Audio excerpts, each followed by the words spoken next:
اور ایک دفعہ اپنی بیٹی سے فرمایا عائشہ اب مجھے یہ بتائیں نا کہ حضور پاک صلی اللہ علیہ وسلم جو ہے آپ صلی اللہ علیہ وسلم کے خصوصی کچھ معاملات اور اس طرح کے معاملات اور اس طرح کے اعمال اس طرح کی مصروفیات جو آپ کے سامنے ہوں مجھے بتائیے گا ذرا. تو فرمایا ابا جان آپ صلی اللہ علیہ وسلم کی تو ہر عمل ہی نرالا تھا لیکن ایک چیز ہے وہ یہ کہ پیارے محبوب صلی اللہ علیہ وسلم مدینے کے سامنے مضافات میں وہ پہاڑی جو ہے نا تو وہاں پر آپ صلی اللہ علیہ وسلم کھانا وانا بنا کے وہاں تشریف لے جایا کرتے تھے. تو حضرت ابوبکر صدیق رضی اللہ تعالیٰ عنہ خلیفہ ہیں, اب امیر المؤمنین بن چکے ہیں, اور آپ نے اسی طرح کھانا تیار کیا اور فرمایا کہ بیٹی مجھے کھانا تیار کر کے دو. کھانا تیار کر کے اور اس لوکیشن پہ پہنچ گئے جہاں پر آپ صلی اللہ علیہ وسلم اس پہاڑی کے دامن میں پہنچتے تھے. آپ صلی اللہ علیہ وسلم جہاں پہنچتے تھے وہاں پہنچ گئے. وہاں جا کے دیکھا تو ایک بوڑھی اپاہج اور معذور خاتون ہے جس کی آنکھوں کی بینائی بھی نہیں ہے, اور وہاں پہنچے اور جا کر سلام کیا اور اس کے بعد جو ہے تو لقمہ توڑا اور کھانا جو ہے لقمہ تیار کر کے اس بڑھیا کے منہ میں ڈالنے لگے. جب بڑھیا کے منہ میں لقمہ ڈالا تو بڑھیا نے غصے سے لقمے کو تھوک دیا اور کہا کہ آپ کون ہو, کیا محمد صلی اللہ علیہ وسلم دنیا سے تشریف لے گئے؟ فرمانے لگے ہاں یہ صحیح ہے. فرمایا کہ آپ صلی اللہ علیہ وسلم اپنے منہ مبارک میں چبا کر میرے منہ میں لقمہ ڈالتے تھے. تمہیں معلوم نہیں ہے کہ میرے دانت نہیں ہیں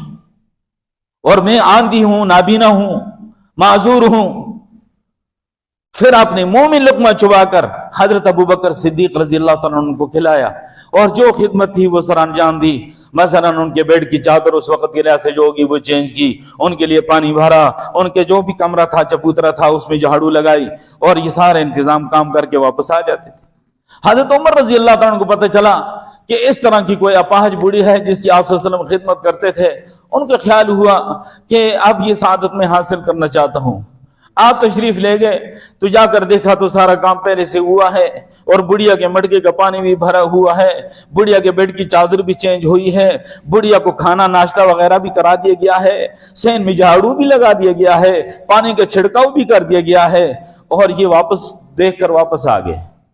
دوسرے دن تھوڑے سے جلدی چلے گئے, جا کر دیکھا تو دوبارہ یہی صورتحال ہے, سارے کام ہوئے ہیں. تیسرے دن خوب جلدی چلے گئے اور بہت سویرے چلے گئے, اور سویرے سویرے جا کر جب دیکھا تو بڑھیا کے گھر کا جو ہے جھاڑو لگا ہوا ہے, پانی کا چھڑکاؤ بھی ہوا ہے, بڑھیا کے بیڈ کی چادر بھی چینج ہوئی ہے, البتہ مٹکے میں پانی نہیں ہے, مٹکا بھی نہیں ہے. یہ اس دروازے اور کواڑ کے آؤٹ پہ کھڑے ہو کر دیکھنے لگے کہ یہ کون ہستی ہے جو مجھ سے پہل کر لیتی ہے, آج میں دیکھتا ہوں یہ کون ہے. جب دروازے کے پیچھے کھڑے رہے تھوڑی دیر ہوئی تو حضرت ابوبکر صدیق رضی اللہ عنہ امیر المؤمنین اپنے چہرے پہ کپڑا ڈالا ہوا ہے, کندھے پہ مٹکا اٹھایا ہوا ہے, اور آپ تشریف لا رہے ہیں. حضرت عمر رضی اللہ تعالیٰ عنہ نے کہا اللہ کی قسم آپ کے سوا یہ کام اور کوئی نہیں کر سکتا. اللہ نے ہر مقام پہ آپ کو اولیت عطا کی ہے. میری کوشش تھی کہ یہ سعادت میں حاصل کروں, لیکن اس کے لیے اللہ نے آپ ہی کو چنا ہے اور آپ ہی کو اللہ نے یہ شرف بخشا ہے. فرمایا کہ عمر یہ میرے اور اللہ کے درمیان راز ہے, آج تو درمیان میں آ گیا ہے, کسی کو بتانے کی ضرورت نہیں ہے. ہاں یہ وہ ہستیاں تھیں میرے دوستوں. آج اگر اس طرح کا کوئی جناب علی کوئی عہدیدار ہے اور جناب علی کوئی بھی شخص ہے ایسا جو کسی بیمار کی یا کسی حادثے کے شکار انسان کی یا کسی آفت زدہ اور مصیبت زدہ لوگوں کی تیمارداری کے لیے جاتا ہے تو اس نے بیسیوں کیمرے والے ساتھ لگائے ہوتے ہیں, بہت بڑا پروٹوکول کے ساتھ جاتا ہے, اور کیمرے سارے کے سارے فٹ ہوتے ہیں, اور وہ اس مریض کے قریب بھی نہیں جاتا کہ مجھے جراثیم نہ لگ جائیں یا یہ ناگوار بو جو ہے مجھے دماغ تک نہ پہنچ جائے. دور کھڑے ہو کر اس کی تیمارداری صرف اس لیے شو کی جاتی ہے تاکہ میڈیا کے سامنے آ جائے. کیمرے والے سارے کے سارے بالکل تیار ہوتے ہیں اور جناب علی اس کی تصویریں بنتی ہیں کہ فلاں صاحب نے جناب علی فلاں جو ہے ضرورت مند کی جناب تیمارداری کی, فلاں بیمار کی تیمارداری کی, فلاں مصیبت زدہ لوگوں کی جو ہے خبرگیری کی, اور وہاں پر صاحب پہنچ گئے ہیں. ایک صاحب کا نام میں نہیں لیتا تو وہ جناب علی ایسے پروٹوکول کے ساتھ گیا کہ پتہ نہیں کتنی گاڑیاں اس کے پیچھے, اور مصیبت زدہ لوگ, سیلاب کے مارے ہوئے لوگ, راستے کے سارے بند, کھانے پینے کا انتظام کوئی نہیں,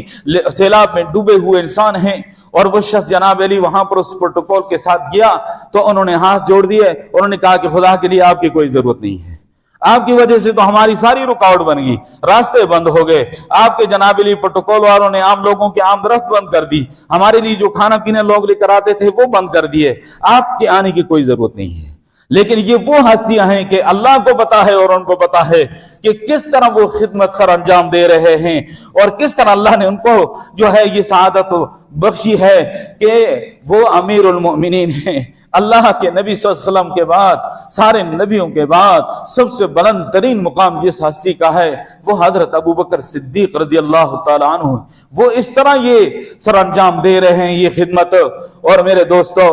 اللہ تبارک و تعالیٰ نے ان کو یہ بھی سعادت عطا کی کہ پیارے محبوب صلی اللہ علیہ وسلم نے جب دنیا سے پردہ فرما لیا، آپ کے ممبر پہ جلوہ افروز ہوئے، آپ کے مصلی پہ کھڑے ہوئے، اور پھر جب خود دنیا سے چلے گئے تو پیارے محبوب صلی اللہ علیہ وسلم کے روضہ اطہر میں، پیارے محبوب کے پہلو میں اللہ نے ان کو صلا دیا، اور وہ مقام جس کے بارے میں پیارے محبوب صلی اللہ علیہ وسلم نے فرمایا ما بین بیتی و ممبری روضۃ من ریاض الجنہ، میرے حجرے اور میرے ممبر کے درمیان کا جو حصہ ہے یہ جنت کے باغوں میں سے باغ ہے، اور اس ریاض الجنہ میں اس مقام پہ اللہ نے پیارے محبوب کے پہلو میں حضرت ابوبکر کو صلا دیا، اور اللہ کی رحمتوں کا نزول ہو رہا ہے، اور دائیں بائیں ابوبکر عمر پہ اللہ کی رحمتوں کے چھینٹے پڑ رہے ہیں اور قیامت تک پڑتے رہیں گے۔ پیارے محبوب صلی اللہ علیہ وسلم نے فرمایا ہاں کذا نبعث یوم القیامہ، قیامت کے دن ہمیں اللہ ایسے ہی اٹھائے گا،